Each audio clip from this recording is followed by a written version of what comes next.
Master है, यहाँ real master है ज्ञान बिंदु वाले रोशन सर जो है 18 घंटा पढ़ाते हैं, उसका औकात है इतना पढ़ाने। वो खुद से गार्ड से गोली चलवाया है, जो कि अभी वीडियो सब अपलोड भी होते। कम फीस है उनकी, बहुत फीस है, मतलब बीपीएससी का ऑफलाइन। में इस वक्त एक ऐसा मामला चर्चा का विषय बना हुआ है जिसने स्टूडेंट्स, पेरेंट्स, पूरे एजुकेशन सेक्टर को हिलाकर रख दिया है। देश का मशहूर टीचर जिनको लाखों स्टूडेंट फॉलो करते हैं, अब एक बड़े कानूनी विवाद में फंसे नजर आए हैं। पटना पुलिस ने फैजल उर्फ खान सर के खिलाफ आर्म्स एक्ट के तहत केस दर्ज कर लिया गया है। लेकिन सवाल यह है कि आखिर ऐसा हुआ क्या था कि एक टीचर के खिलाफ आर्म्स एक्ट लगाया गया? क्या वाकई फायरिंग हुई थी? अगर हुई थी तो किसने की थी? और सबसे बड़ा सवाल, खान सर को इस मामले में गिरफ्तारी का सामना करना पड़ सकता है? चलिए इस पूरे मामले को शुरुआत से समझते हैं। कहानी शुरू होती है पटना के मुसलमपुर इलाके से, जहाँ खान ग्लोबल स्टडीज का हार्ट सेंटर स्थित है। रिपोर्ट्स के मुताबिक कुछ दिन पहले यहाँ एक हिंसा की घटना हुई थी। बताया गया कि खान सर के कोचिंग सेंटर पर हमला हुआ था। धीरे धीरे ये मामला सिर्फ हमले तक सीमित नहीं रहा के पीछे दो कोचिंग इंस्टीट्यूट की आपसी रंजिश की बात सामने आने लगी। एक तरफ खान ग्लोबल स्टडीज और दूसरी तरफ ज्ञान बिंदु एकेडमी। रिपोर्ट्स के मुताबिक शुरुआती कार्रवाई में ज्ञान बिंदु एकेडमी के डायरेक्टर रोशन अनंत के खिलाफ एफआईआर दर्ज की गई और उन्हें जेल भी भेजा गया था। लेकिन कहानी यही खत्म नहीं हुई थी। रोशन अनंत की गिरफ्तारी के बाद उनके सपोर्टर्स सड़कों पर उतर गए। प्रोटेस्ट शुरू हुआ। सुबह में बोलता है, स्टेटमेंट देता है एसएसपी के दबाव में कि नहीं, कोई फायरिंग नहीं हुआ था। फिर उसी के गार्ड के द्वारा फायरिंग किया जाता। अब वो वहाँ पर है और खान सम्राट सरकार की पुलिस से निवेदन है कि जिस प्रकार रोशन अनंत को गिरफ्तार किया गया, एक निर्दोष शिक्षक को।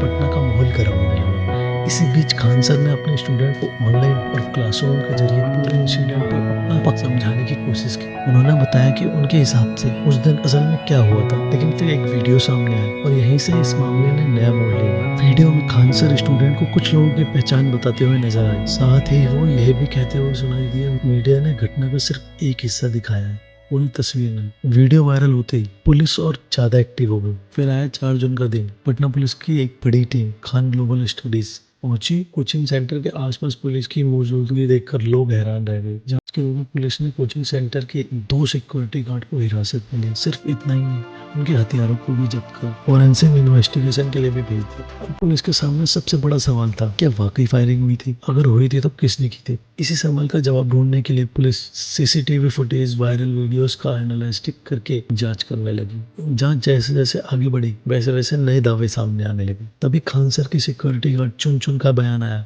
उन्होंने दावा किया कि घटना वाले दिन उन पर हमला हुआ था। उनके मुताबिक कुछ लोगों ने उन्हें पकड़कर पीटा, लोहे की रॉड से मारा, गाली गलौज कर। गार्ड का कहना था कि उन्हें जान से मारने और कोचिंग को बम से उड़ाने तक की धमकी दी गई। कोल्ड ड्रिंक पीते हुए आ रहे थे तो अचानक आया ज्ञान बिंदु का जो टीचर है, रोशन सर का आदमी विकास कुमार, और हमको पकड़ लिया। पकड़ के बाहर किया। बाहर आ गया, अभिषेक भी था वहाँ पे और प्रिंस था, रोशन सर के भाई, सब मिल के वहाँ पे मारने लग गया हमको। लोहे के रड से बहुत बार मार मारा था हमको। इतना मारा था कि खून से पूरा हमारा शरीर गीला हो गया था। कितना भी मना किया कुछ बताया नहीं, डायरेक्ट गालियाँ दे रहे थे और मार भी रहे थे। और ये भी बोले थे कि तुम वो खान सर के 3-4 दिन में बम से उड़ा देंगे कोचिंग। बम से उड़ाने की भी धमकी दिए थे वहाँ पे।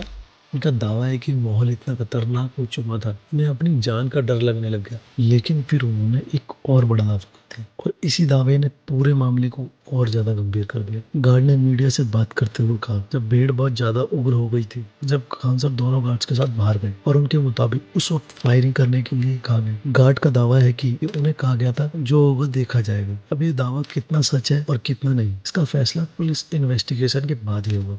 लेकिन इसी एंगल ने पुलिस को आर्म्स एक्ट के तहत एक्शन लेने की तरफ बढ़ाया। रिपोर्ट्स के मुताबिक पटना पुलिस ने फैसला खान सर के खिलाफ आर्म्स एक्ट में एफआईआर दर्ज कर लिया है। बताया जा रहा है कि केस कदम कौन थाने में दर्ज हुआ है। पुलिस सोर्स के हवाले से ये भी कहा जा रहा है आगे की कानूनी कार्रवाई किसी भी वक्त हो सकती है। फिलहाल police video evidence, CCTV footage, forensic reports, गवाहों का बयान को मिलाकर तस्वीरें समझने की कोशिश कर रही है। दूसरी तरफ खान सर का पक्ष भी सामने आया है। खान सर का कहना है कि सिक्योरिटी गार्ड्स ने सेल्फ डिफेंस में फायरिंग की है। उनका दावा है कि दूसरी तरफ के लोग पहले उनकी कोचिंग पर आए थे और माहौल इतना खतरनाक हो गया, जान बचानी जरूरी हो गई थी। खान सर का ये भी कहना कहना है कि अगर उस वक्त ऐसा नहीं किया जाता तो शायद उनकी जान भी जा सकती थी, लेकिन फिलहाल ये उनका पक्ष है। पुलिस अभी हर दावे को अलग अलग तरीके से जांच कर रही है। इसी बीच पटना पुलिस ने स्टूडेंट और आम लोगों के लिए एडवाइजरी भी जारी करी। पुलिस ने कहा कि कोचिंग इंस्टीट्यूट को राइवलरी के चलते किसी अफवाह या भड़काऊ बात में ना आए, कानून के मुताबिक कार्रवाई की जाएगी और लॉ एंड ऑर्डर से किसी भी तरह का समझौता नहीं किया जाएगा। रिपोर्ट्स के मुताबिक सोशल मीडिया पर वीडियोस वायरल होने लगी, स्टूडेंट सेंटर के बाहर जमा होने लगे। इसी वजह से पुलिस लगातार सिचुएशन पर नजर बनाए रखी है।